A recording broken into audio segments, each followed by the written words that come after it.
So what do you do with day-old bread, stale bread, and you need a good breakfast suggestion? How about some French toast? Right here on Sweet Willy's Kitchen. Hey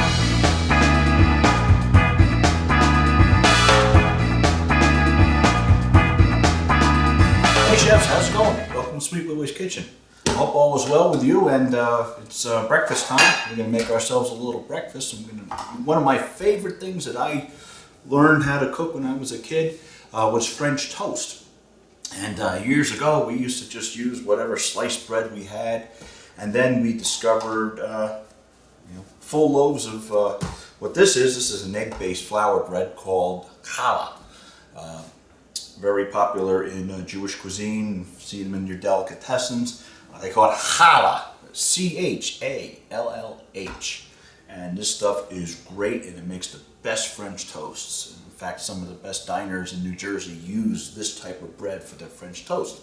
So we're going to use this, and then we're going to use another little trick that I learned a few years back, and I think it's going to be pretty interesting for the viewers. So without further ado, what we're going to do is we're going to start off with a shallow bowl, a mixing bowl or so. And we're going to need 3 eggs. This is a really simple recipe to use. It's one of my standbys. And what we're going to do is we're going to break up the eggs first. Okay. Use that's a spoon. Where's my fork? I'm going to use a fork. And what we do is we break up the eggs like so, and get everything incorporated. Alright. Make sure all the eggs are mixed up. Make sure the yolks are broken like so. Okay. Now, this is where you would add your milk. A little splash of milk just to get things up and running. But what I did is something I learned a few years back. What I did was I melted up some vanilla ice cream. And I'm going to pour about half a cup of melted vanilla ice cream. So you can imagine how creamy and how wonderful this is. This is going to make a really nice coating. Now, if you don't have any melted ice cream around, what you would use is about a half a cup of milk, whole milk if you have it, or any other type of milk. And then you would add a half a teaspoon of vanilla extract, with some kind of vanilla flavor. Next, what we're going to do, we're going to add, I'm going to say, a teaspoon of ground cinnamon. Okay? And we'll get that all mixed up. And there you go. Now, this is the type of cinnamon that you would use.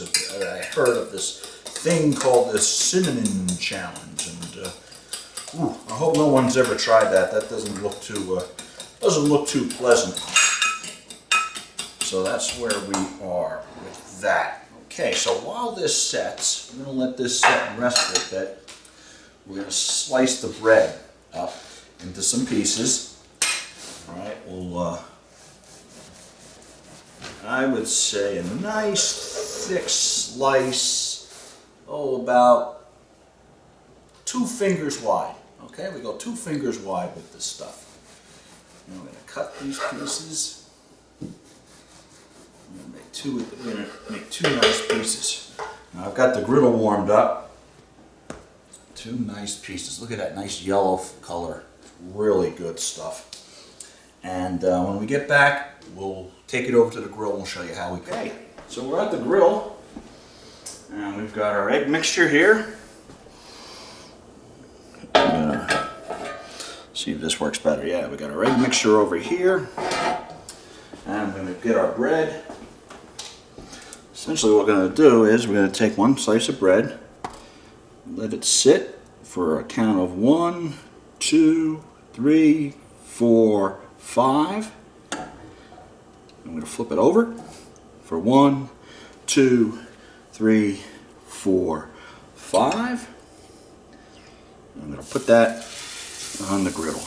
There we go. 1, 2, 3, 4, 5. Flip it. 1, 2, 3, 4, and 5. All right. Okay. There we go. I'll give it about a minute or so, and it's moving along nicely. Use a wide spatula if you can. If you don't have a griddle like this, I would say get the biggest frying pan that you have and use that. All right, let's get these pieces flipped over. Ah, look at that, huh? Nice. The egg mixture is nice and cooked up. And that looks really, really good. Oh boy, that looks good. All right. So let's take these to the plate. Okay, we are back. We've got this off the griddle. This is looking really good. What we'll do is we'll put a little butter on this. I like butter on my French toast. Maybe a little maple syrup. Again, when we use maple syrup, we try to use the pure stuff. That way, it's a natural product. And you don't have to use as much because it's sweet enough as it is. Much like Sweet Willy, right? Sweet Willy's already sweet enough. So, here we go. We'll drizzle a little bit on top. All right. Let's cut into this thing. Let's see how this goes. Look at that. Put a little of that butter on there. Melt some butter. Let's see how that tastes. And remember, the bread has already got a nice flavor to it. All you're doing is finish it up. And that's French toast. Wow. That's really good. So, for my friend Frenchie of Whipfish Sniffers, this one goes out to you, my friend. And I want to thank everybody for watching. Those of you who have subscribed, thanks for subscribing. Those who have not, please do. And you'll get first alerts on any of the new things that we're going to be cooking up here in the kitchen. So, for Sweet Willy, that's me, and my kitchen, and my French toast, I want to thank you for watching, and we'll see you real soon. Bye-bye.